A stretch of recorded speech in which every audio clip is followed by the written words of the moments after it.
Memur Sen ailesi olarak bütün kamuoyunda erkeklerin ve bayanların kılık kıyafeti konusunda serbest olmaları gerektiği inancıyla biz bir eylem başlattık. Türkiye geneli önce bir imza kampanyası başlattık. Yetmedi, işte kravat yapma eylemleri yaptık vesaire.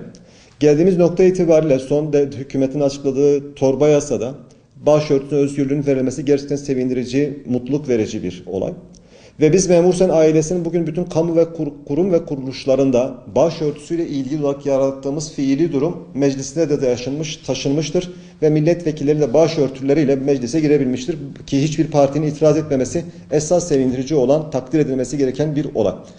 Daha sonra mecliste gene bayan milletvekillerimizin pantolonla meclis oturumlarına katılmasına imkan tanıyan yasal düzenlemelere gitmiştir. Bu da sevindirici, olumlu, takdir ettiğimiz, desteklediğimiz bir durum ve karar ancak halen daha biz çalışanlara yönelik, özellikle erkeklere yönelik böyle bir serbestliliğin, böyle bir özgürlüğün, böyle bir hakkın tanınmamış olması bence tabloyu eksik bırakır.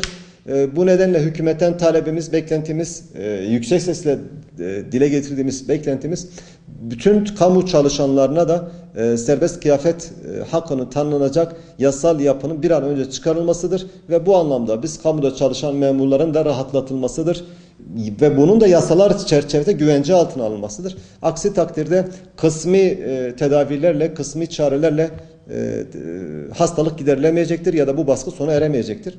Umuyoruz ve diliyoruz ki en yakın zamanda hükümet bu düzenlemeye gider ve bütün kamu ve kurum ve kuruluşlarında çalışan bizlere kılık kıyafet anlamında ciddi bir özgürlük verir ve biz erkeklerin de örneğin kravattan kurtulmasını ya da zorunlu olarak kumaş pantolon giymekten kurtulmasını ya da kundura giymekten kurtarılmasını bekliyoruz. Ve bu tür anlamda yapılacak her türlü çalışmaya da Memur Sen ailesi destek olmaya hazırız.